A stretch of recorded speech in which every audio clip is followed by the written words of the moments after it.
للمحسنين ورحمة للعالمين وآله وقدرته الطيبين الطاهرين ولعنة الله على أعدائهم أجمعين. أما بعد فقد قال الله الحكيم في محكم كتابه الكريم بسم الله الرحمن الرحيم هن لباس لكم وأنتم لباس لهم وقال فلا تخضعن بالقول فيطمع الذي في قلبه مرض. اس سے پہلے کہ کل اس واقعے کو نامکمل چھوڑ دیا گیا تھا، اسے مکمل کر کے آج کے عنوان پہ بات شروع کی جائے. یہ 2-3 سوال میرے پاس آئے ہیں. ایک سوال یہ ہے کہ میری ماں کی قبر کے ساتھ جو قبر ہے ان کے وارث ہمیں بہت تنگ کر رہے ہیں. انہوں نے میری ماں کی قبر کو مسمار کر کے اس پہ کچرا ڈال دیا، اور جب میں نے اس بات پہ احتجاج کیا تو ان کا کہنا ہے کہ کیا اب اس قبر کے مردے نے باہر آنا؟ کیا یہ بات صحیح؟ نہ صرف یہ کہ یہ بات غلط ہے بلکہ یہ عمل فعل حرام میں شامل ہے. اسی لیے مسلمان کی قبر کی توہین کرنا بھی ہمارے مذہب کے اعتبار سے گناہ اور جائز نہیں. اور جہاں تک ان کا یہ کہنا ہے کہ کیا اس کے مردے نے باہر آنا، اس کے مردے کو باہر آنا ہو کہ نہ آنا ہو ایک الگ مسئلہ.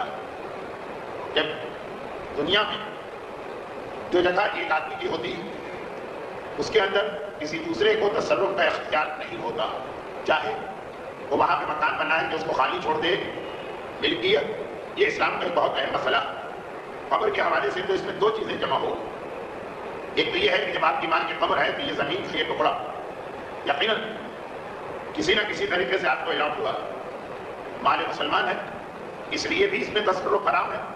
اور دوسرا مسئلہ یہ ہے کہ میت کی توہین اور بے حرمتی اور قبر کی توہین اور بے حرمتی بھی اس میں جمع ہو گئی. ایک سوال تو نہیں ہے، ایک ایسا مسئلہ میرے علم میں لایا گیا ہے کہ جسے اب میرے لیے بیان کرنا بہت مشکل یا شاید ناممکن ہو، اس لیے کہ یہ آخری 3 درس رہ گئے. اس کے لیے تو عام طور پر جس مسجد کا یا جس جگہ کا یہ مسئلہ وہاں کے مقامی علماء ہی حل کر سکتے ہیں، کیونکہ یہ 1 یا 2 یا 3 یا 5 مسئلوں کا نام نہیں. اس کے لیے ٹریننگ اور مشق چاہیے ہوتی ہے. سوال یہ ہے کہ نماز جماعت ہمارے یہاں کی خواتین کو نماز جماعت ادا کرنے کا طریقہ نہیں آتا. مثلا اگر کچھ عورتیں نماز جماعت میں شامل ہیں تو اسی لائن میں کچھ خواتین اپنی الگ نماز ادا کر رہی ہوتی ہیں. نہ تو ان کو یہ معلوم ہوتا کہ جماعت میں شامل ہونے کا طریقہ کیا ہے، اور نہ یہ معلوم ہوتا کہ جو جماعت میں شامل ہو چکا تو اب جماعت پڑھنے کا طریقہ کیا ہے. تو جیسا کہ میں نے عرض کیا کہ یہ 1 یا 2 یا 4 یا 5 مسئلے نہیں ہیں، یہ تو باقاعدہ پورا جماعت کی نماز پڑھنے کا طریقہ کار پورا الگ سے چیپٹر یا باب ہے. اور مردوں کو بھی سالوں یا نسلوں کی نماز جماعت میں شرکت کی وجہ سے آہستہ آہستہ یہ مسئلے معلوم ہوتے ہیں. مسجد میں آتے ہیں، جماعت ہو رہی ہے، جو پرانے کافی عرصے سے جماعت پڑھ رہے ہیں ان کو دیکھ کے نئے بچے یہ سیکھتے ہیں. خواتین میں نماز جماعت کا زیادہ شوق یا شعور انقلاب ایران کے بعد آیا اور کچھ علاقوں میں تو اس کے بھی بعد. اس لیے ابھی یقیناً لاعلمی اور ناواقفیت کی بنا پہ اس قسم کی پریشانیاں تو ہوں. اب بہت ہی مختصر ایک آدھ بات میں بتا سکتا ہوں، اور وہ یہ کہ نماز جماعت کی پہلی صف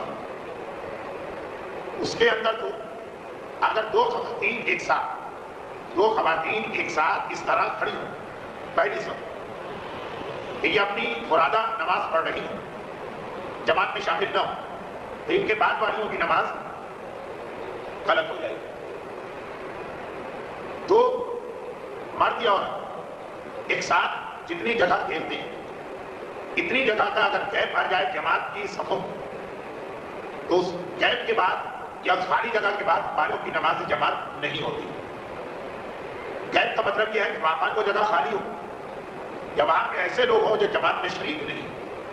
ویسے پیمائش کے اعتبار سے اسے 1 میٹر یا 1 گز کہا گیا.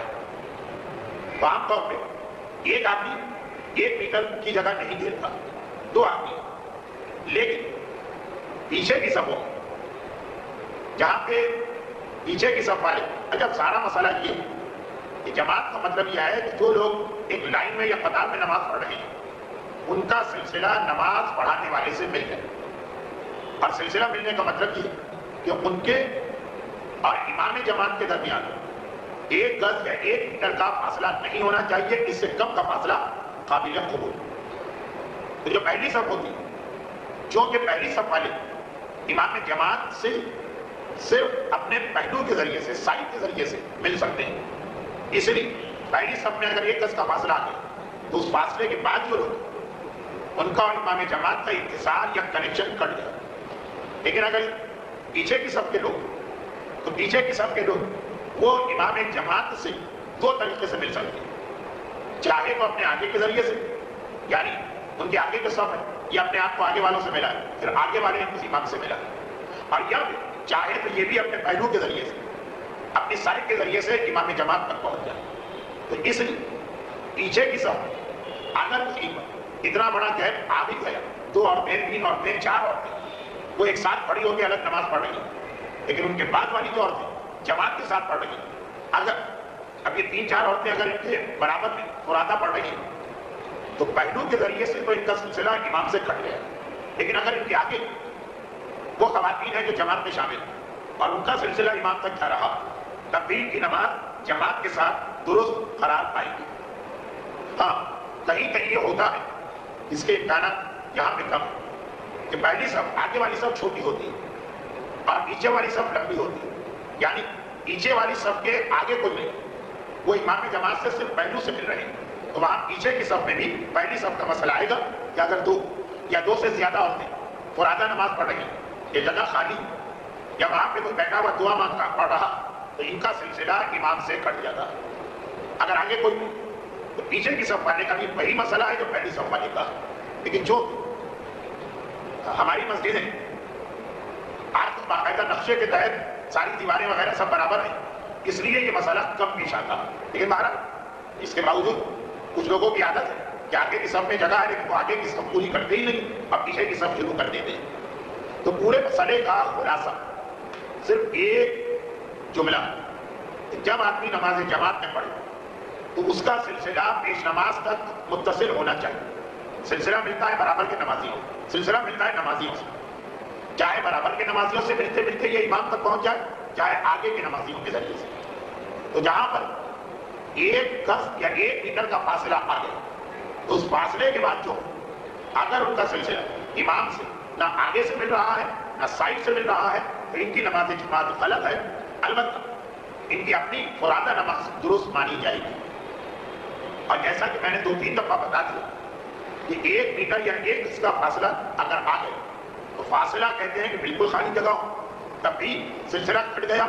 کچھ لوگ وہاں پہ ہو، جگہ خالی نہیں، لیکن بہرحال وہ جماعت میں نہیں، یا فرادہ ہیں یا دعائیں پڑھ رہے ہیں یا کسی اور عمل میں مشغول. تو خواتین سے عام طور یہی توقع کی جائے گی کہ اگر کسی وجہ سے وہ جماعت کے ثواب کو نہیں لینا چاہتی یا کبھی نماز جماعت میں شرکت نہ کرنے کی ایک اور وجہ بھی ہوتی ہے. دیکھیے ایک وجہ تو یہ ہے کہ جماعت کی اہمیت کا اندازہ نہیں، اس کے ثواب اور فضیلت کے بارے میں معلومات نہیں، اس لیے جماعت میں شریک نہیں ہو رہے. کبھی اس لیے بھی ہوتا کہ بہرحال ہماری شریعت ہر ایک کے پیچھے نماز پڑھنے کی اجازت نہیں. برادران اہل سنت کی فقہ کا ایک مسئلہ ہے اور ہر آدمی اپنی فقہ کا احترام بھی کرتا ہے، اس پہ عمل بھی کرتا ہے. وہ کہتے ہیں کہ صلو کل خلف کل بر او فاسق، نماز جماعت پڑھو چاہے کسی نیک آدمی کے پیچھے موقع ملے اور چاہے کسی فاسق و فاجر کے پیچھے. ہمارے یہاں ایسا نہیں. امام جماعت کی 4, 5, 6 شرائط ہیں. تو کبھی ایسا بھی ہوتا کہ بہرحال بعض مرد یا عورت انہیں معلوم ہے کہ ان کی معلومات کے مطابق اس امام کے پیچھے وہ نماز نہیں پڑھ سکتے. کر یہ مسئلہ صرف وہیں پہ استعمال ہو جہاں 100% شرعی طریقے سے پتہ چل جائے. خالی بدگمانی کی وجہ سے یا اپنے آپ کو دوسرے سے بڑا یا مقدس سمجھنے کی وجہ سے یا اڑتی افواہوں کی وجہ سے. عام حالات میں بھی ایک مومن پہ شک کرنے کی اجازت نہیں. اور پھر ہمارے یہاں کے حالات میں جہاں عموماً امام جماعت علماء ہی ہوتے. خیر ایک یہ وجہ بھی ہوتی, ایک تیسری وجہ بھی ہوتی جو ہماری قوم کی ایک بہت بڑی بدقسمتی. اور تیسری وجہ یہ کہ ہم سوچ سمجھ کے دین نہیں لیتے. یہ میں نے اس کو بہت زیادہ جنرلائز کر دیا یا ایسا تو نہیں, لیکن ہماری اکثریت وہ سوچ سمجھ کے دین نہیں لیتی, معرفت کے ساتھ دین نہیں لیتی. وہ عام طور جو اپنے سے پہلے والوں کو کرتا دیکھتے آ رہے ہیں وہ اسی کی پیروی کرتے ہیں, جبکہ انہیں معلوم بھی ہوتا کہ ہم سے پہلے والے بہرحال اتنے باشعور, اتنے بامعرفت, اتنے زیادہ مسئلے مسائل جاننے والے, اتنا دین کو سمجھنے والے نہیں تھے. لیکن ہمارا دین کا طریقہ کار ہمارے یہاں تقریباً ویسا ہی ہے کہ جیسے ہمارے معاشرتی نظام یا سوشل سیٹ اپ میں رسومات کا طریقہ کار. ہر علاقے کے رسومات الگ. پنجاب کے اندر شادی بیاہ کے طریقے میں الگ چیزیں چلتی ہوں گی, اور سندھ میں الگ, اور صوبہ سرحد میں الگ, اور ہندوستان سے آنے والے لوگوں کے یہاں الگ. یہ ساری چیزیں جو کہ اس کی کوئی کتاب نہیں ہوتی, کوئی عقلی باتیں نہیں ہوتی. خاندانوں میں ایک دوسرے کی دیکھا دیکھی جو 4 5 6 پشتوں اور پیڑھیوں سے چلا رہا, رسمیں انہیں کرنا. چنانچہ ہمارے یہاں لڑکی والے جہیز دیتے ہیں, صوبہ سرحد لڑکے والوں کو جہیز دینا پڑتا, جسے بعض اوقات بہت ہی کھوڑنے انداز میں کہا جاتا کہ جی وہ لوگ اپنی بیٹیاں بیچ دیں. لیکن یہ مسئلہ خرید اور فروخت کا نہیں, رسم و رواج کا. کیوں؟ بالکل یہی ماحول عرب دنیا کا. وہاں پہ لڑکا شادی کرنے کے لیے ساری زندگی اس کو کما کے دینا ہے, کما ہو جاتا. 5 لاکھ 10 لاکھ 20 لاکھ درہم ہو تو شادی ہو. تو اب یہ ہر جگہ کے اپنے رسم و رواج ہے جس کی بنیاد نہ اسلام ہے نہ عقل, جو چلا رہا. ہمارے اس میں تو خیر اتنی قواعد نہیں. یہی طریقہ جب دین کے حوالے سے استعمال ہوتا, جیسا وضو ہم نے اپنے بزرگوں کو کرتے دیکھا ویسا ہم کریں. کسی اور علاقے میں جائیں وہاں وضو کے طریقے میں ذرا تبدیلی ہو, اس لیے کہ جو وضو ہم کرتے ہیں اس میں واجبات کے ساتھ کچھ مستحبات بھی ہیں. کہیں وہ مستحبات پہ عمل ہوتا ہے, کہیں نہیں ہوتا. مستحبات یعنی وہ عمل جس کو کریں تو ثواب ہے, چھوڑا نہیں جا سکتا. لیکن ہر آدمی اپنے علاقے میں جو چیز دیکھنے کا آتی وہ مذہب کے حوالے سے یہ بات آتی. اس سنی سنائی باتوں پہ ہم واجبات پہ بھی عمل کرتے ہیں. چنانچہ زیارت میں کہیں زمانے کے امام کا نام آتا ہے تو خالی سر جھکایا جاتا, اور کہیں جب وہ نام آتا تو 8ویں امام کی حدیث کی وجہ سے سر پہ ہاتھ رکھا جاتا. اب اس بات پہ کراچی میں ہنگامے ہو چکے. یہ کون سا مذہب نکل آیا کہ جس میں آپ سر پہ ہاتھ دے رہے؟ یہ تو ایرانیوں کا مذہب ہوتا, ہم نے تو آج تک نہیں سنا. اسی طرح کہیں زیارت پڑھتے وقت انگلی سے اشارہ ہوتا ہے, کہیں نہیں ہوتا. لیکن اس بات پر جو جھگڑے اور ہنگامے پاکستان میں ہو چکے ہیں, شاید آپ کے علم میں یہ ہو, اس لیے کہ اب جو بات میں کہہ رہا ہوں یہ 25 سال پہلے کی. بہت سی خواتین تو اس وقت پیدا بھی نہیں ہوئی ہوں گی اس درس میں, اور بہت سی کے علم میں مسئلہ نہیں آیا ہوگا. لیکن اتنی سی بات, درود ایک اہم ترین عبادت ہے, وہ کیسے پڑھا جائے. اب ایک طریقہ کار ایران کا اللہم صلی علی محمد لکھتے ہیں وآل محمد. ایک ہمارا طریقہ کار ہے اللہم صلی علی محمد وآل محمد. اسی میں کتنا سر پٹوبل ہو چکا, اسی میں کتنے حکامیں لڑائی جھگڑے ہو چکے. کہا کہ ہم نے تو ایسا درود آج تک نہیں سنا. اب یہ جو جملہ آ جاتا ہے کہ ہم نے کبھی نہیں سنا تھا, تو پوچھا جاتا ہے کہ جو آپ کر رہے ہیں یہ آپ نے کہاں سے سنا؟ یہ جواب نہیں آتا کہ آقا محسن حکیم سے یا آقا حسین بروجردی سے, ہمارے باپ ہمارے دادا کوئی ان کی تبلیغ میں.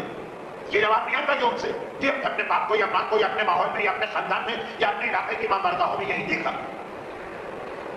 جب ایک مسئلہ خالصتاً عربی کا مسئلہ ہے کہ عربی لفظ کو کیسے پڑھا جائے, اس پہ آتا ہوں کہ ہم نے تو آج تک نہیں سنا. ہم عرب نہیں ہیں, ہم کیا پنجابی ہیں یا سندھی ہیں یا اردو بولنے والے ہیں, تو اپنی زبان کے لیے تو ہم کہہ سکتے ہیں. اور ہماری زبان خود ہماری زبان کون سی ایک ہے, اردو ایک ہے, لیکن یہی اردو جب پنجاب کے لوگ بولیں گے تو قاف ہمیشہ کاف نکلے گی، اور ہندوستان میں حیدرآباد دکن کے لوگ بولیں گے تو قاف ہمیشہ خے بنے گی، اور یوپی کے لوگ بولیں گے تو بالکل شین اور قاف درست ہوگا۔ خود ایک اردو زبان، کیا اس کے اندر بھی بول چال کا اختلاف نہیں؟ میرا تعلق لکھنؤ سے، ہمارے یہاں کہتے ہیں کہ دہی کھایا، میرے بعد سسرالی رشتہ داروں کا تعلق دہلی سے، وہ کہتے ہیں دہی کھائی۔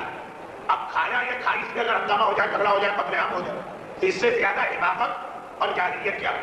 یہی انداز کچھ مذہب میں دیا جاتا ہے۔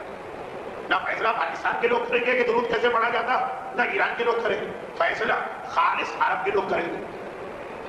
لیکن بات وہ نہیں ہوتی کہ عربی زبان کا کیا قاعدہ، بات ہوتی ہے ہم نے آج تک ایسا درود نہیں سنا۔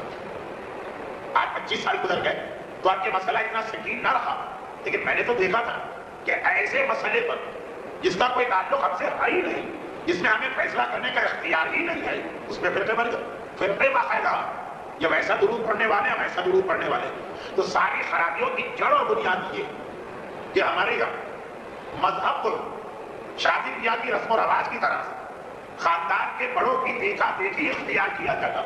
قرآن میں کیا ہے، حدیث میں کیا ہے، مجتہد کیا کہہ رہا ہے، اس سے کسی کو سر و تار و غرض نہیں ہوتی۔ کیوں؟ شیطان فوراً دل میں خیال لے آتا کہ اگر اپنے بزرگوں کے طریقے سے ہٹ کے چلے تو اس کا مطلب یہ ہے کہ ہمارے بزرگ غلط تھے اور ان کے سارے اعمال بیکار تھے۔ یہ کیسے ہو سکتا؟ رسم و رواج کے اعتبار سے کچھ عرصے کے بعد تعلیم زیادہ آنے کی وجہ سے، ماحول بدل جانے کی وجہ سے تھوڑی بہت تبدیلیاں تو ہوتی ہیں، اور اس میں لوگ کہہ بھی دیتے ہیں بھائی یہ دادا کا پرانا زمانہ تھا، اس وقت یہ ٹھیک تھا، اب یہ ٹھیک نہیں۔ لیکن مذہب کے بارے میں تیار نہیں۔ کیا ہمارے بزرگ معصوم تھے؟ اتنا بھی ہمیں پتا ہے کہ اکثر تو انگوٹھا چھاپ تھے، انہوں نے کسی مجتہد کی کتاب ہی نہیں پڑھی ہوگی، پھر اتنا جھگڑا اس لیے کہ باقاعدہ کراچی میں جب میں نے خواتین کی فقہ کی کلاسیں لی، یہ ایک درس ہے فقہ کی کلاس، تو جو کلاس بدقسمتی سے میرے پلے پڑی تھی اس میں 95% عورتوں کا غسل غلط تھا، غلط، اور ایسا غلط تھا جو شریعت تو چھوڑے عقل کے بھی خلاف، عقل تو شاید میں غلط نہیں گیا، انسان کے فطرت کے بھی خلاف، لیکن جھگڑا ہنگامہ اصرار سے جی ہم نے اپنی ماں سے سیکھا، انہوں نے اپنی نانی سے سیکھا، انہوں نے اپنی پرنانی سے سیکھا، یعنی جنہیں اسلام کے غسل کا نہیں پتا، معلوم ہی نہیں، کافر نان مسلم پتہ ہی نہیں کہ غسل بھی کوئی چیز ہوتی، وہ بھی جب نہائیں گے تو ایک فطری بات ہے کہ پہلے سر دھوئیں گے، گردن دھوئیں گے، بدن دھوئیں گے۔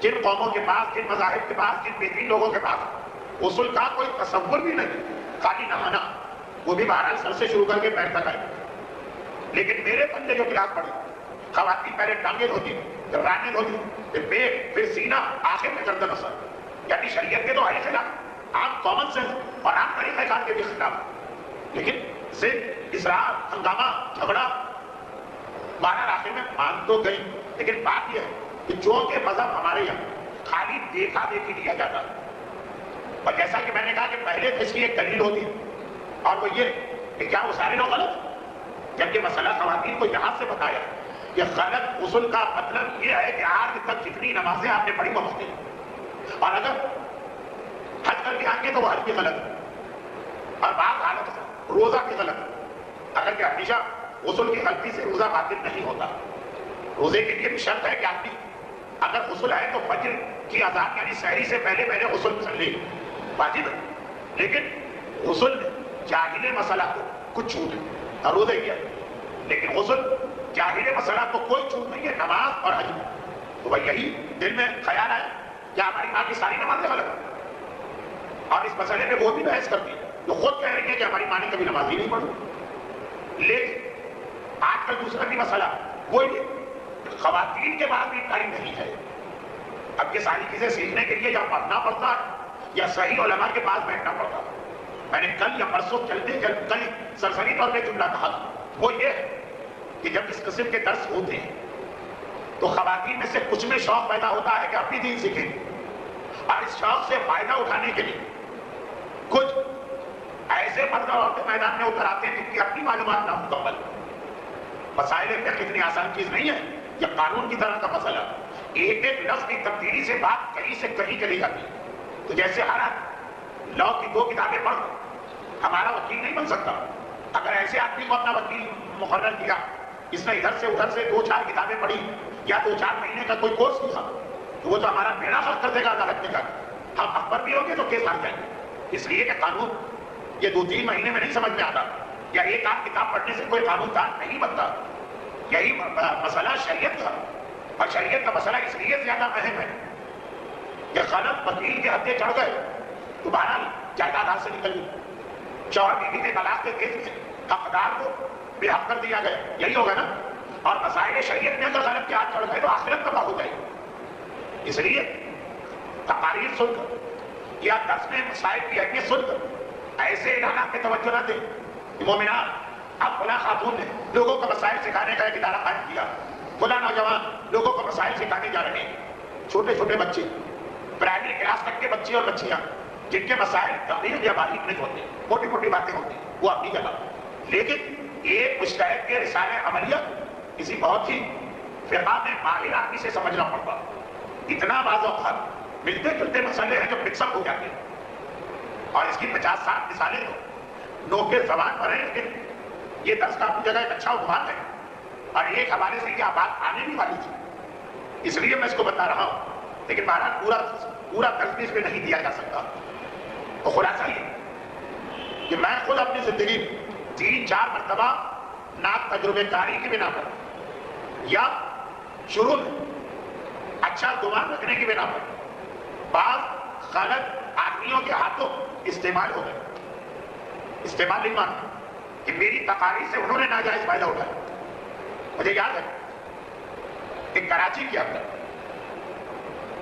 میں نے جب آج سے 31 سال پہلے مجالس پڑھنا شروع کی اور درس دینا شروع کیے، تو اس وقت ہمارے کراچی کے ماحول میں سب سے کم تذکرہ ہوتا تھا زمانے کے امام کا. چنانچہ میرے پہلے موضوعات میں یہ شامل تھا.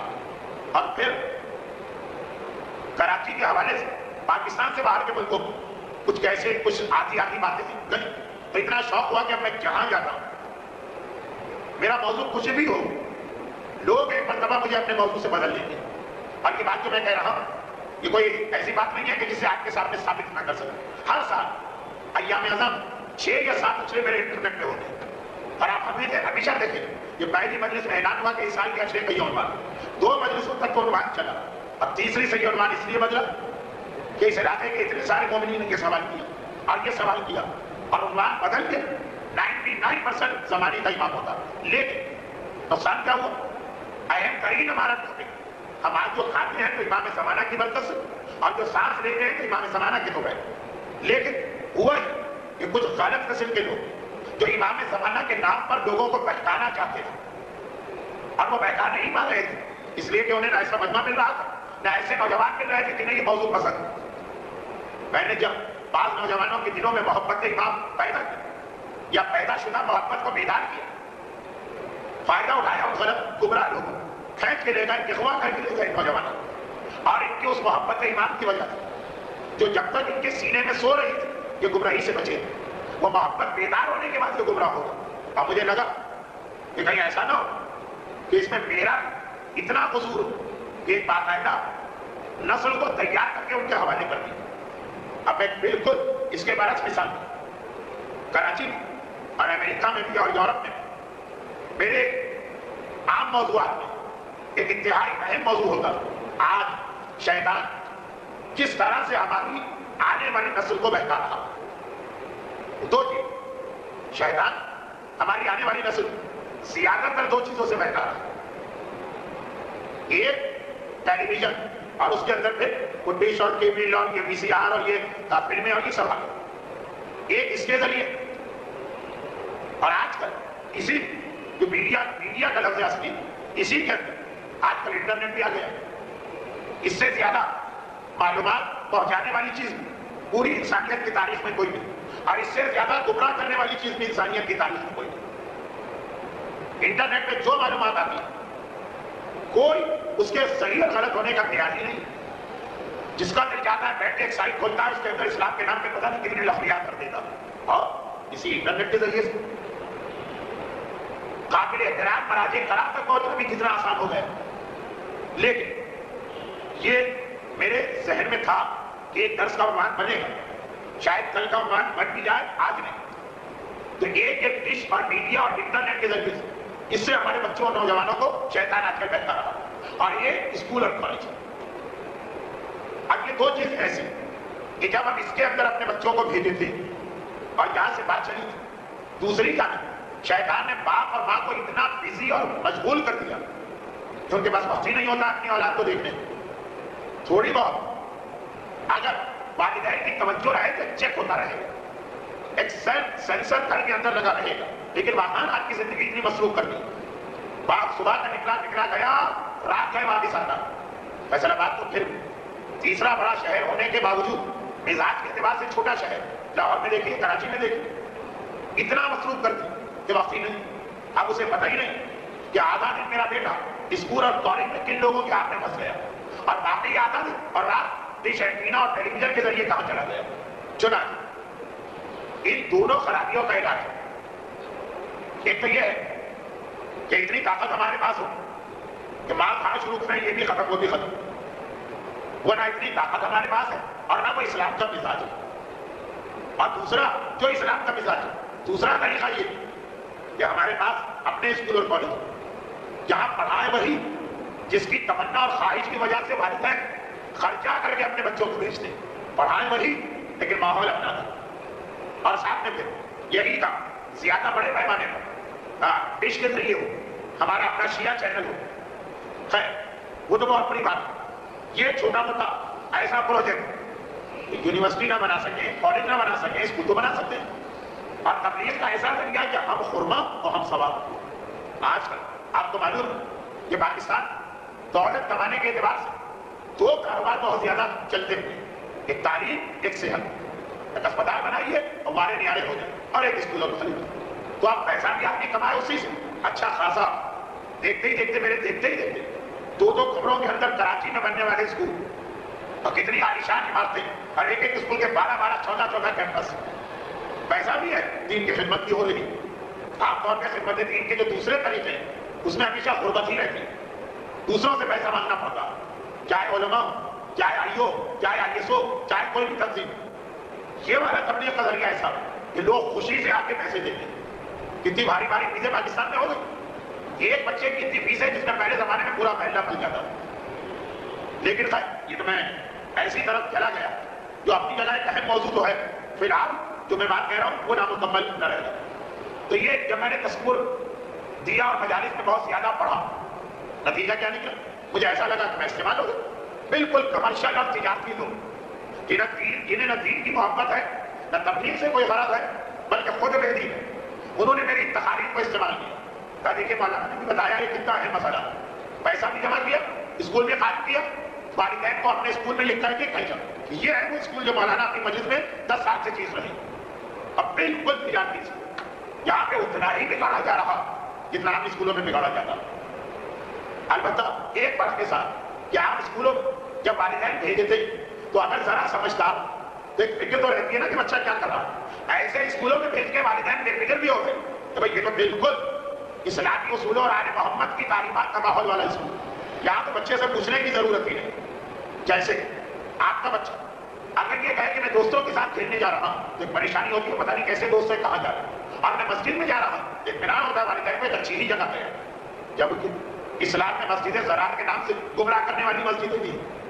جو بات ہماری مسجدیں نہیں، لیکن ایک بات میں کہہ رہا ہوں کہ لندن کے 7 جولائی کے بم دھماکے 9/11 یہی دو چیزیں مشہور ہو گئی. جنہوں نے یہ بم دھماکے کی ان کے والدین خوشی اس بات پہ تھے کہ جی وہ انگلینڈ ڈانس اور ڈسکو اور شراب کھانے اور پب کے ماحول کو چھوڑ ہمارا بچہ کہہ رہا ہے کہ میں پاکستان جا رہا ہوں، وہاں اسلام ہے نا، 3 مہینے کے لیے اسلام سیکھنے جا رہا ہوں. اگر سیکھ کے اسلام کو نہیں آیا، بم دھماکہ، بم بنانا اور بم دھماکے کرنے کا طریقہ سیکھ گیا ہے. لیکن کتنے خوش تھے والدین، واہ کیا کہنا ہمارے بچوں کی دینداری کا. اسلام سیکھنے کے لیے وہاں جا رہے ہیں، وہاں کو 3 مہینے کا کورس کرایا جاتا ہے. تو یہ اسکول جن کی میں نے مثال یہ اور زیادہ خطرناک کراچی میں ثابت ہو کہ عام اسکولوں جو عیسائی چلا رہے ہیں، ہندو چلا رہے ہیں، بے دین و شرابی چلا رہے ہیں، وہاں جانے والے بچوں کو والدین کم صحیح پلٹ کے پوچھ تو لیتے ہیں کہ کیا ہو رہا، دیکھ تو لیتے ہیں. یہاں والے بچوں کو تو بالکل اطمینان ہے. فلاں آدمی آیا تھا، اپنا مومن تھا، مولانا کا کیسے لے کے آیا تھا، یہ بتا رہا تھا کہ کیسے وہ اس اسکول میں آنے محمد والا ماحول بنائے گا، یہ تو بالکل اچھا اسکول ہوگا، تو یہ اور خراب نہیں۔ تو اسی طرح سے جب میں بہت زیادہ مسائل کی بات کی طرح چلی، تو وہاں بھی یہی ہوں کہ نامکمل معلومات جنہیں خود بھی موٹے موٹے مسئلوں کے علاوہ کوئی نہیں معلوم تھا، وہ لوگ میدان میں آ گئے کہ ہم پڑھائیں گے آپ کو مسائل، مولانا لوگ تو بہت مصروف ہوتے ہیں، ہم ٹائم دے رہے ہیں۔ یہ بھی نہ ہو، ایسا تو نہیں ہے نا کہ جاہل نانی اور دادی سے نکال کر اتنے جاہل مردوں اور عورتوں کے حوالے کر کے سمجھے کہ خدمت دین ہو، کیوں؟ مسائل میں باریکیاں بہت ہوتی، اور بات تو ایسی باریکیاں ہوتی ہیں کہ پھنس گئے تو واپس نہیں آ سکتے، جیسے وضو میں غلطی ہو گئی، یہاں واپسی کا راستہ ہے۔ بھائی یہی ہے کہ جتنی نمازیں غلط وضو سے پڑھی انہیں دوہرا لی۔ نماز دوہرانا اتنا مشکل کام تو نہیں۔ میں جانتا ہوں لاہور کی ایک مومنہ جنہیں 65 سال کی عمر میں یہ پتا چلا کہ اگر ان کے بالوں اور سر میں اتنا زیادہ تیل ہے کہ مسا کے وقت پانی نہیں پہنچتا تو وہ وضو غلط ہے، اور ایسے وضو سے جو نمازیں پڑھی جائیں وہ نمازیں غلط ہیں۔ 65 سال کی عمر میں پتا چلا، وہ اپنی 56 سال کی نمازوں کی قضا شروع کر چکے۔ اس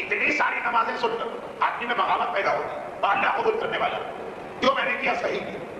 یہاں تو اگر کسی سے کہا جائے کہ آپ کی عمر ابھی تو 22 24 25 سال 15 سال کی قضا نمازیں پڑھنا ہے، وہ ایک ناممکن بات لگتا، لیکن ایسی بھی مومنہ ہے، اسی دور میں اور اسی ماحول میں، ایسا نہیں کہ 500 سال پہلے بھی ایسی مومنہ ہو، اسی زمانے میں اور اسی ماحول میں۔ ایسا بھی نہیں کہ وہ نجف میں کوئی ہوں گی ایسی خاتون یا قم میں، لاہور تو فیصل آباد سے بھی زیادہ آگے ہے ایسی مومن جہاں خوف خدا ہوتا اور آخرت میں جواب دہی کا احساس ہوتا، وہاں پہ پھر آدمی اس کی پرواہ نہیں کرتا۔ لیکن واپسی کا راستہ، روزے اگر کسی کے غلط نکلے کئی سال بعد پتہ چلا تو ابھی یہ نہیں ہے کہ دروازہ بند ہوتا ہے، زیادہ سے زیادہ یہ ہے کہ دوبارہ کے روزے رکھنا پڑیں گے۔ کون سا اتنا مشکل کام ہے؟ مشکل مانا ہے، ناممکن نہیں۔ حد غلط ہو گیا، حد پہ جانا پڑے گا، لیکن بعض جگہ تو مسائل کی ذرا سی لاپرواہی اتنا بڑا مسئلہ پیدا کر دیا کہ اس آدمی سے لے کے نائب امام مرجع تک سب پٹس کے مر جائے، وہ کچھ کر ہی نہیں سکتا۔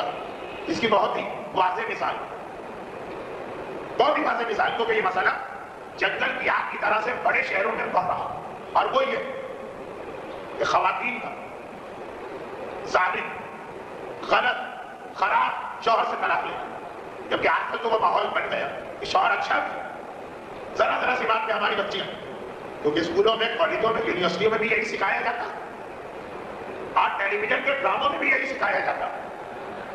دیکھیے، نہ میرا شوق ہے ٹیلی ویژن، نہ میرے پاس وقت ہوتا، لیکن بتانے والے بتاتے۔ فیصل آباد کا تو نہیں پتا، لاہور اور کراچی انڈیا کے کتنے ہی چینل آتے ہیں آج کل ڈش پر یا کیبل میں، اور 95% کے انڈین ڈرامے اس وقت چل رہے ہیں، ہوتے بھی بڑے لمبے، 100 قصے، 200 قصے، 300 قصے۔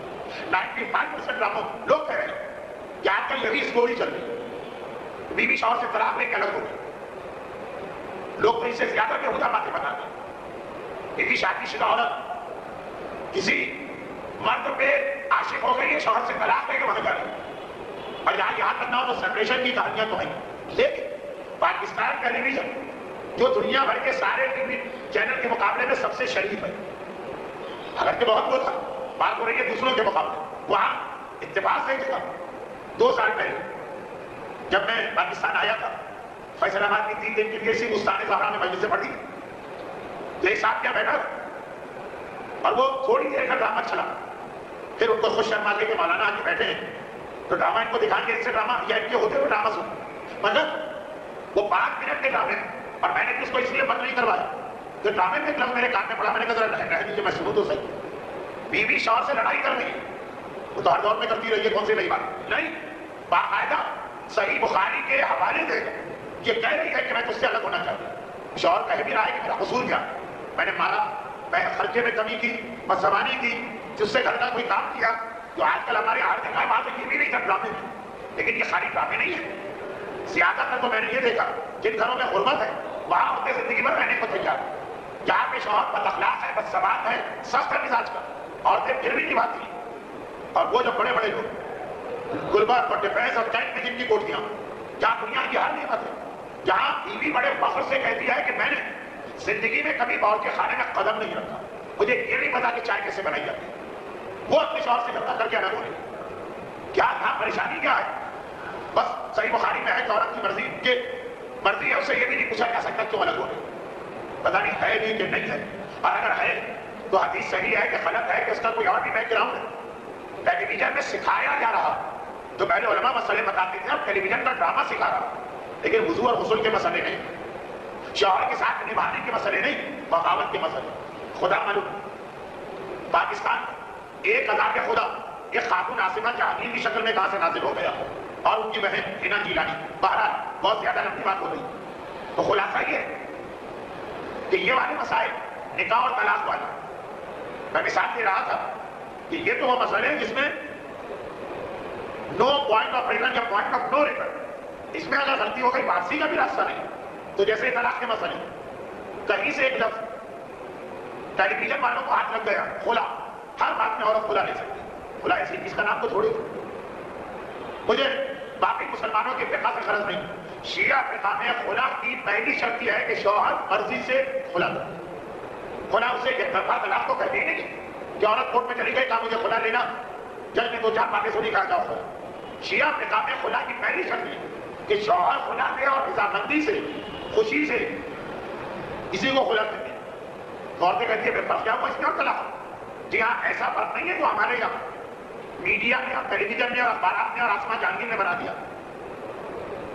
خلا میں اور طلاق میں فرق یہ ہے کہ طلاق میں شوہر کہتا کہ میں اس بیوی کے ساتھ راضی نہیں ہوں اس لیے اس کو چھوڑ رہا ہوں، خلا میں کہتا کہ مجھے اپنی بیوی سے کوئی اختلاف، میری کوئی ناراضگی نہیں، لیکن جب وہ رہنا نہیں چاہتی تو اس کی وجہ سے اس کے دل کا احترام کرتے ہوئے میں خوشی سے اس کو آزاد کر رہا ہوں۔ مگر بہرحال دونوں، شوہر کی مرضی چلے گی، شوہر کی خوشی چلے گی، یہ بھی نہیں کہ کورٹ نکال دینا پڑے گی خلا ورنہ 6 مہینے کی سزا، نہیں، خوشی سے۔ اب ہمارے یہاں الحمدللہ فیصل آباد میں یہ ماحول ابھی نہیں ہے، اور میں چونکہ اس موضوع پہ تقریر کر بھی نہیں رہا ہوں، میں تو بتا رہا ہوں مسئلے میں ذرا سی غلطی، لیکن کراچی اور لاہور میں اتنی تیزی سے یہ ماحول بن گیا کہ آتی علماء کے بعد ہمیں خلا دے دی، ہم کہتے ہیں آپ خلا ہو ہی نہیں سکتی شوہر جب تک کہ راضی ہو، آپ نہیں دے رہے، ہم ابھی جاتے ہیں کورٹ، اور فٹافٹ کورٹ بھی مسائل کی زیادہ آج تک چھٹ چکا ہو، عورتوں کی جانب ہو گیا بے تکا، جہاں عورت مظلوم ہو، جہاں عورت پہ ظلم ہو رہا ہو، جہاں عورت کے ساتھ زیادتی ہو تو ٹھیک، خیر مل گئی کھلا، اور کھلا ملنے کے بعد دوسری شادی بھی کریں۔ سب انسان ایک ایسی چیز کا نام، عجیب چیز ہے انسان، اللہ نے انسان کے دل کو ایسا بنایا کہ پورا قرآن پڑھ لیجیے کبھی کوئی اثر نہیں ہوگا، ہمارے آپ کے قرآن کا نہیں، آقا حسین کی تلاوت، مولا علی کی تلاوت، اللہ کے رسول کی تلاوت، جو پیغمبر کے مخالف تھے وہ قرآن سن کے بھی تو مخالف تھے، عجیب بات، اتنا سخت یہ دل کہ کلام خدا پیغمبر کی زبانی سن کے بھی کوئی اثر نہیں ہوتا، اور کبھی یہ دل اتنا نرم بن جاتا کہ راہ چلتے کسی کا ایک جملہ آپ نہیں سنتا، ساری کائنات بدل جاتی ہے، دل میں تبدیلی آ جاتی ہے۔ ایسے ایسے بگڑوں کو سمجھتے میں نے دیکھا۔ اب زندگی میں کسی مرحلے پر بھی احساس ہو کہ جی ہم نے بڑی غلطی کر، کورٹ کی طلاق کو طلاق ہی نہیں، گویا شادی شدہ عورت نے دوسرا نکاح کیا، اب وہ آتے ہیں یہ کیس بھی ہمارے ہی پاس آتے ہیں، مولانا بھائی غلطی ہو گئی، وضو کی غلطی ہو گئی، ہم نے کہا نماز پڑھ لیجیے بہت اچھا، حج میں غلطی ہو گئی، ہم نے کہا دوبارہ حج قضا کر لیجیے اچھا، روزے میں غلطی ہو گئی، ہم نے کہا اچھا ٹھیک ہے جائیے قضا رکھ لیجیے، اسی طرح سے آگے کہتی ہے کہ طلاق میں غلطی ہو گئی، اب اس میں کوئی طریقہ بتا دیجیے کہ معاملہ ٹھیک ہو جائے، اب وہ پرانا شوہر بھی راضی ہے، کہتا ٹھیک ہے الگ ہو گئی ہو، دوسرے کی گھر کے میں دیتا ہوں صحیح طلاق، کون سے عالم سے طلاق چاہیے میں اجازت دے دیتا ہوں، لیکن مسئلہ شرعی کہ نکاح اور نکاح اگر ہوگا تو یہ عورت اپنے دوسرے شوہر کے لیے ہمیشہ ہمیشہ قیامت ابد العابدین کے لیے حرام، کسی کے پاس کوئی راستہ نہیں ہے اس غلطی کی اصلاح کرنے۔ ہاں وہ ہے کہ پہلے شوہر کے پاس آ کے رہنے لگے وہ ٹھیک، تیسرا کوئی شوہر پہلے شوہر سے طلاق لے کے نیا کوئی نکاح کرے وہ ٹھیک، اب وہ آتی ہیں روتی ہیں دھوتی ہیں اپنے مسئلے بتاتی ہیں، مولانا اب تو ہم بڑھاپے کی جانے جا رہا ہے، کون ہم سے شادی کرے، بچے ابھی ہمارے نہیں، دوسری شادی کے نتیجے بڑے چھوٹے چھوٹے ہیں کہ بعد سے محبوب کے بعد سے کوئی راستہ نہیں کرتے، ہم کیا نہیں کرتے، یہ جملہ آغاز ہوئی اور امام خمینی نے لکھ کے بھیجا، ہم آغاز ہوئی امام خمینی لکھ رہے، ہم شریعت بتاتے ہیں، ہم شریعت بتاتے نہیں ہیں، یہ ہمارے اختیار ہی میں نہیں ہے، تو ذرا سی ایک مسئلے کی معمولی سی بات، یہاں تو ہے شاید غلطی بھی نہ کہا جائے، عورت نے بغیر سمجھے مجھے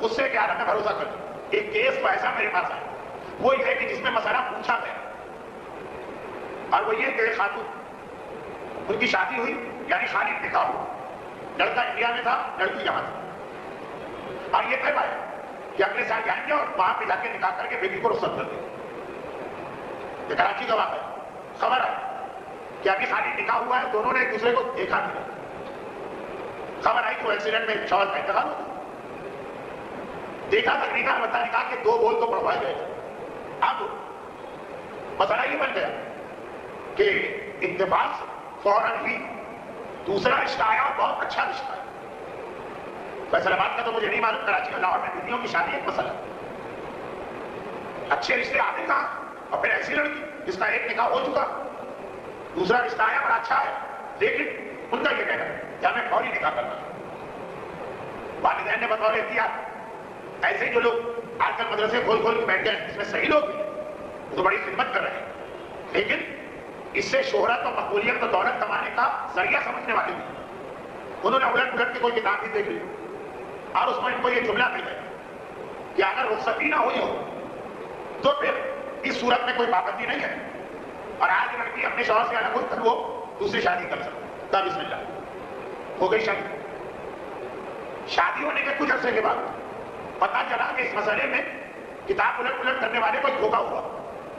اسلام میں لفظ ایک ہے لیکن وہ 2 الگ الگ جگہوں پہ آتا، عدہ ایک لفظ ہے عدہ، مسئلہ شرعی ہے کہ عدہ 2 موقعوں پہ اسلام میں ہے، طلاق کے موقع پر اور ایک وفات کے موقع پر۔ عورت کو طلاق دی جائے تو اس کو عدہ رکھنا واجب ہے، عورت کا شوہر مر جائے تو اس کو عدہ رکھنا واجب ہے۔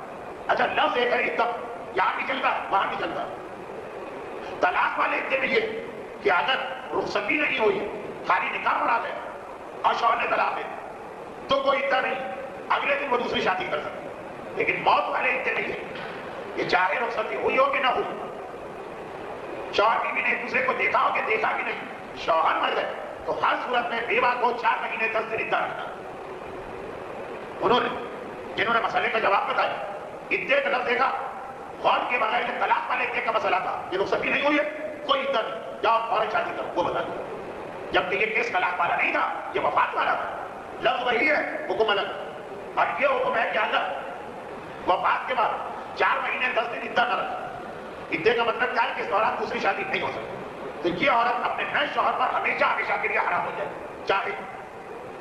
چاہے جان بوجھ کے یہ عمل ہو، لاحقی میں یہ عمل ہو، غلط مسئلہ سمجھنے کی وجہ سے یہ عمل ہو، چاہے یہ توبہ کرنے کو تیار ہو، کفارہ دینے کو تیار ہو، قضا کرنے کو تیار ہو، ہر سزا بھگتنے کو تیار ہو، کہیں بس کسی طرح سے یہ والا نکاح صحیح کر ہو ہی نہیں سکتا۔ بڑی اس حوالے سے باریکیاں ہیں، یاد ہے تاریخ میں نبوی امام نے کچھ تجاوز کر دیا جو مسجد النبوی میں بیٹھ کے مسئلے بتا رہے، اور یہی قبلہ امام نے کہا جو مسئلہ میرے جد کی روایت میں آیا وہ موت کے حوالے سے اور حدیث حوالے سے بتا رہے ہیں۔ تو خیر بات کیا بنی، کہاں سے چلے گئے، بات یہ بنی کہ چونکہ ہمارے پاس جو ہوتا آ رہا ہے اس وہی کرو، دین کو سیکھنے کا، دین کو سمجھنے کا، دین کو حاصل کرنے کا، صحیح ذریعے سے حاصل کرنے کا نہ شوق ہے نہ وقت ہے۔ یہ جو جملہ تھا وقت نہیں، اس لیے جس عورت کو نماز جماعت نہیں پڑھنا ہے نہ پڑھے، واجب تو نہیں ہے، دوسروں کی نماز کیوں غلط کر رہی ہے؟ یہ مسئلہ خالی عورتوں کا نہیں ہے، یہ مسئلہ مردوں میں بھی ہے، اور خاص طور پہ نماز جنازہ میں تو یہ مسئلہ بہت پیش آتا ہے۔ لیکن خیر مردوں کے درس کی بات ہوگی تو وہاں پڑھا جائے گا۔ اتنی سی بات کہ خود تمہیں ایک عبادت نہیں دے گا تو کیا اتنی بڑی مسجد کا امام بن گا؟ یہی ایک جگہ رہے گی کہ جہاں پہ نماز پڑھ دو اپنی نماز کا ثواب بھی کم کر رہی ہو فرادہ، اور دوسروں کی بھی نماز غلط کروا رہی ہے، نہ عقل سے برداشت کرنے کو تیار ہے نہ شریعت، اور وجہ سے یہ مسئلے نہیں مانتے، اور مسئلے اس لیے نہیں مانتے کہ یا تو دیکھا دیکھی عمل کا رواج ہے اور یا وقت نہیں۔ آج کے شیطان 2 بڑے ایسے طریقے اختیار کیے کہ ہماری اولاد ہماری ہے، بال ان کو شیطان رہا، پرورش ان کی شیطان کر رہا۔ خود ہی سوچیے، آدھا دن اسکول میں ہے، آدھا دن ٹی وی کے سامنے، یہ ہماری اولاد کس کام کی، ہماری اولاد کس نام کی، پرورش تو وہاں آدھا تو وہاں جا رہا، اور خدا معلوم کیسا خواتین کو شیطان نے بزی کر دیا، حالات کے تحت ملازمت کرنے والی کی مجبوری، کوئی ایسا ہی جینیت مسئلہ ہو، گھر سے نکلنے والی کی مجبوری، وقت نہیں ہے. یہ جملہ تو میں نے ان خواتین سے بھی سنا ہے جو خالی گھر میں بیٹھی رہتی ہیں، نہ کوئی جاب ہے، نہ کوئی ملازمت ہے، نہ کوئی کاروبار. اور اس میں بھی ان خواتین سے بھی سنا ہے جنہیں گھر کا بھی کوئی کام نہیں کرنا ہوتا، 6 نوکرانیاں گھر میں رکھی ہوئی. جو گھر میں بیٹھی ہے اس میں بھی کچھ عورتیں کہ سارے گھر کے کام ان کے ذمہ ہیں. لیکن ایسی عورتیں بھی کہ جو مہارانی کی طرح سے بیڈ کے اوپر ہمیشہ بڑی صبری میں بھی رہتی ہے، وہی 24 میں ہماری وہی عورت ہے. آج کوئی اسپیشل ٹائپ کی عورت اللہ بنا کے نہیں بھیج رہا ہے ڈسپوزیبل کہ یہ زیادہ گھر سے چلی نہیں سکتی. وہ عورتیں بھی تھی جب پہلی جوائنٹ فیملی میں اس طرح رہتی کہ ایک عورت 18 آدمیوں کی خدمت کرتی اور پھر بھی وقت نکل جاتا تھا اولاد کے پالنے میں، جبکہ اس وقت اولاد کو پالنے کی اتنی ضرورت بھی نہیں. کیوں ضرورت نہیں؟ اس لیے کہ اولاد کو بگاڑنے والی اتنی چیزیں معاشرے میں نہیں. آج جب چیزیں زیادہ بڑھتی جو اولاد کو بگاڑتی تو پتہ نہیں کیا مصروفیت نکل آئی. گھر بھی آج کل چھوٹے ہو گئے. یہ نہیں ہے کہ پورے سسرال پر ٹبر سنبھالا ہوا، اور نوکرانیاں بھی اتنی آسانی سے آج کل ملنے لگی، اور گھر کے کام کاج مشینیں آنے کی وجہ سے اتنی سہولت ہو گئی. اب سل بٹے کی ضرورت ہی نہیں، مسالہ چاہیے مارکیٹ میں جائیے، ہر کمپنی کے نیشنل کے اور شان کے مسالے خرید کے لے آئیے. اس کے بعد بھی عورتوں سے مجھے کیوں پوچھیں گے؟ ٹائم ہے نہ، ماں کے پاس ٹائم ہے اولاد کو دیکھنے کا، نہ اولاد کے پاس ٹائم ہے والدین کے پاس آنے کا. اسکول، ٹیلی ویژن، انٹرنیٹ کی چیٹنگ ہو گئی زندگی، پوری زندگی کا خلاصہ. یہی تو شیطان کا طریقہ کار ہے. اور ڈائریکٹ تھوڑی کہے گا ہمارے بیٹے اور بیٹی سے کہ شرابی بنو یا رقاصہ بنو یا ماڈل بنو. وہ آہستہ آہستہ اس طرح سے چیز ذہنوں میں ڈالے. ہمیں نہیں معلوم. مغربی دنیا میں ایک آرٹیکل چھپا تھا نیشنل جیوگرافی، اگرچہ اس میگزین کا ٹاپک تو کچھ اور، لیکن اس میں آرٹیکل میں جملہ بڑا اچھا تھا. ایک مغربی دنیا جہاں والدین ذرا بوڑھے ہوئے، جب تک وہ خدمت کر سکتے اس وقت تک گھر میں ہیں، جہاں ذرا بوڑھے ہوئے والدین کو اٹھا کے والدین کے یتیم خانے میں جمع کرا. پہلے بچوں کے یتیم خانے ہوتے تھے، آج کل والدین کے یتیم خانے ہوتے ہیں. وہاں جا کے جمع کرا، بیکار فالتو سامان نہیں لو. تو اس نے کیونکہ نیشنل جیوگرافی میں دنیا بھر کی سیر کرتے وہاں کے حالات کتنی، وہ اسلامی ممالک میں آئے تو اس نے یہ کہا کہ جی یہاں تو بڑی خدمت والدین کی ہے. اتنے برے حالات میں بھی مغرب والوں کی نگاہ میں تو بڑی خدمت. یہاں تو پھر بھی ایک احترام ہے، چھوٹے بڑوں کی بات مانتے ہیں. بیٹا جوان شادی شدہ ہے، اس کے اپنے بچوں کی شادی ہونے والی، لیکن ماں کی ڈانٹ بھی سن لیتا ہے، باپ کا غصہ بھی برداشت کر لیتا ہے، بلکہ جواب بھی نہیں دیتا. ان کو اٹھا کر اولڈ پیپلز ہوم میں جمع بھی نہیں کراتا. کراچی اور لاہور میں کھل گئے کچھ، لیکن بہت آٹے میں نمک کے برابر. لیکن پھر وہ کہتا ہے کہ اس کی وجہ بھی سمجھ میں آتی ہے، اور وجہ سمجھ میں آتی ہے تو ہمارے آپ کے یہاں آپ بات ہے ساتھ کے وہ ساتھ لے. یہاں کے والدین، یہاں کے بزرگ چھوٹے بچوں پہ اتنا وقت لگاتے ہیں کہ ان کے بڑھاپے میں یہی وقت ان کو واپس ملتا ہے. اور وہاں جہاں بچہ پیدا ہوا، باپ کو ہر رات کو کس کو بھی جانا ہے، باپ کو ہر رات کو پب میں جانا. کتے بلی کے بچے تو پھر بھی اچھی طرح پلتے ہیں، لیکن کوئی نہیں پالتا، حکومتیں پالتی. جو جوانی میں والدین کے پاس ٹائم نہیں ہے اولاد کو دینے، جب اولاد بڑی ہوگی اس کے بعد چیز ہی نہیں ہے جسے واپس کریں. بہت ساری اسکیمیں ہیں نا، بینک کہتے ہیں کہ اتنا روپیہ لگائیے آپ کو ہر مہینے یا 5 سال کے بعد ریٹرن میں اتنا زیادہ ملے. خالی پیسہ لگا کر ہی وہ بڑھ کے نہیں ملتا، وقت بھی لگایا جائے تو وہ بڑھ کے ملتا. اب ہمارے یہاں یہ ماحول ختم ہونا، جس کے نتیجے اپنی آخرت بھی تباہ ہو گئی. کیونکہ یہ مسئلے مسائل کو نہ سیکھنا، اسلام کو بغیر سمجھے مکھی میں مکھی بٹھا کے عمل کرنا، یہ ہمیں نقصان پہنچا رہا ہے نا. اور اس کے نتیجے اور آج بھی ہماری ہر آنے والی نسل پچھلی نسل سے زیادہ گمراہ پیدا ہو رہی ہے. اور یہی وجہ ہے کہ قرآن کریم کی جب 3 دن سے آیت تلاوت کر رہا ہوں، آج وہ آیت میں نے تلاوت کی نہیں تھی کیونکہ آج کا موضوع کچھ اور، لیکن وہی آپ بات آخر میں آ رہی کہ ہم نے بیویوں عورتوں پیدا کیا ہی نہیں ہے کہ وہ گھر سے باہر جائے. حرام نہیں ہے جب حالات خراب ہو تو بیویاں ہی پالیں گے اپنے باپ کو، لیکن عام حالات تو وہ تو گھر کے لیے، گھر کی مانے کا گھر میں اس کا راج ہے، اور گھر والوں کے لیے سکون مودت اور رحمت نہیں آتی. اور بس کل کے آج کی تھوڑی سی تاخیر ہو گئی، لیکن چوں آتے وقت راستے میں ٹریفک زیادہ ہونے کی بنا پہ آنے میں بھی کچھ تاخیر ہوئی. تو آخری بات، جس آیت کی آج میں نے تلاوت کی کم از کم اس کا ترجمہ تو پڑھ دوں، کیونکہ وہ یہاں پہ آ کے بالکل میرے موضوع سے فٹ ہو گئی. یہ روزے کی آیت، یاد کیجیے شروع کے درس، روزے کی آیت. اور روزے کی قرآن کریم نے 5 آیتیں بتائی. یہ آخری اور 5ویں آیت جو کہ ہمارے رمضان کے آخری درس ہے. تو آخری درس کے لیے میں نے روزے کی آخری آیت کو رکھا. جب اس کو پہلے پڑھ بھی چکا ہوں, اس کا ترجمہ بھی کر چکا ہوں. روزہ, قرآن روزے کا بیان کر رہا ہے, روزے کے مسئلے بتا رہا ہے. بیچ میں آ گئے خننا لباس لکم وانتم لباس لہن, عورت تمہارا لباس ہے اور تم ان کا لباس ہے. شوہر بیوی کے رشتے کو بتایا جا رہا ہے. 3 دن آیت تلاوت ہوئی, عورت کو پیدا کیوں کیا گیا؟ سکون, رحمت اور مودت کے. چوتھے دن آج عورت کی ذمہ داری آ رہی ہے جو مرد کی بھی برابر سے, وہ تمہارا لباس ہے اور تم ان کا لباس ہے. لباس کیوں پہنا جاتا ہے؟ لباس کیوں پہنا جاتا ہے؟ یہ ایک سوال. آج کل مغربی دنیا کہتی ہے کہ یہ غلط سوال, نان سینس, سوال ہی بیکار. کیوں کہتے ہیں لباس پہننے کا کوئی مقصد نہیں؟ یہ ہمارے بزرگوں نے غلط چیز میں ہم کو پھنسا دیا, چنانچہ ننگے گھومنے کو ترجیح دیتے ہیں. اور یہ محاورت ہے حقیقت خاص طور پر یورپ میں, ہالینڈ, جرمنی اور ڈنمارک, کتنے زیادہ ایسے گھر ہیں جہاں گھر میں آ کے کوئی کپڑا پہننے نہیں جاتا, سارے گھر والے ایک ساتھ. خیر, وہ کہتے ہیں کہ سوال ہی غلط. ہم کہتے ہیں سوال غلط ہو ہی نہیں سکتا, کامن سینس کی بات بھی ہے. قرآن بھی کہہ رہا ہوں تمہارا لباس ہے. عام طور پہ لباس کے 3 مقصد. نمبر 1, لباس کا مقصد موسم کی سختیوں سے آدمی کو بچانا.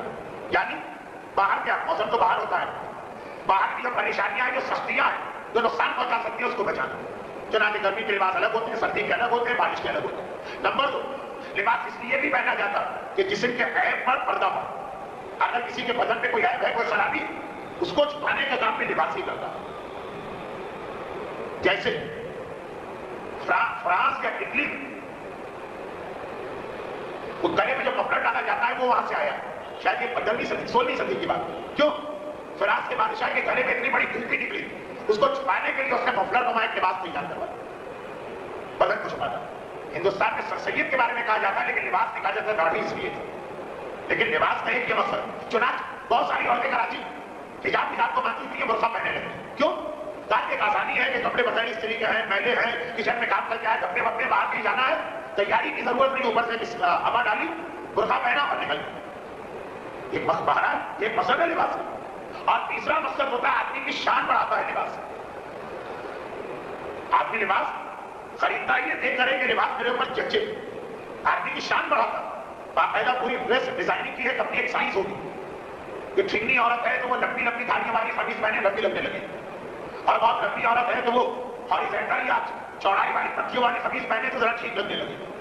بہت دبلی عورت ہے تو ایسا لباس پہنے, بہت موٹی عورت ہے تو اتنا ٹائٹ لباس نہ پہنے, رنگ سیاہ ہے تو اس رنگ کا لباس نہ پہنے, رنگ بہت زیادہ سفید ہے تو ایسا. یہ پوری ایک سائنس ہے جو میرا شعبہ ہی نہیں ہے, لیکن ایک جملے کی وضاحت. یہ لباس شان کا تھا. 3 باتیں لباس کا احکام.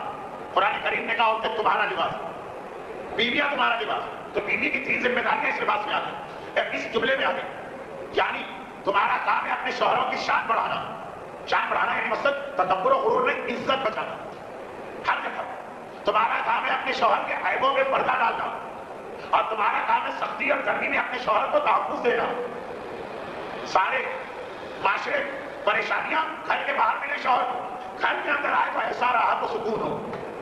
کیا اگرچہ فلمی دنیا نے اس جملے کو بدنام کر دیا, لیکن واقعی روایتوں کا خلاصہ کہ آدمی کا ہے میرا گھر میری جنت ہے. غالباً یہ پاکستان کی کسی فلم کا نام تھا, اس لیے مجلسوں میں جملہ کہنے کی حکمت بھی نہیں پڑتی ہے, درس ہے تو کہہ رہا ہوں. اتنا سا لفظ استعمال کر کے بیویاں تمہارا لباس ہے. عورت کی ساری ذمہ داریاں ہیں اپنے شوہر کی عزت بڑھانے والی پر, اپنے شوہر کو اس کے عیب اور پردہ چھپا ڈالنے والی پر, اور اپنے شوہر کو تمام زمانے کی سختیوں سے تحفظ دینے والی اور اس کی محافظ پر. یہ عورت کی خاص ذمہ داری رمضان میں آئی. یہ آیت نکاح کی آیتوں کے بیچ میں نہیں آئی. یہ آیت عورت جو پیدا کی گئی وہاں پہ نہیں آئی ہے, یہ خاص رمضان کی آیتوں میں آئی. یعنی رمضان کا ایک پیغام یہ ہے کہ عورتوں کو ایسا بنایا جائے, اور یہی پیغام مردوں کے لیے بھی ہے, لیکن وہ انشاءاللہ شام کی طرف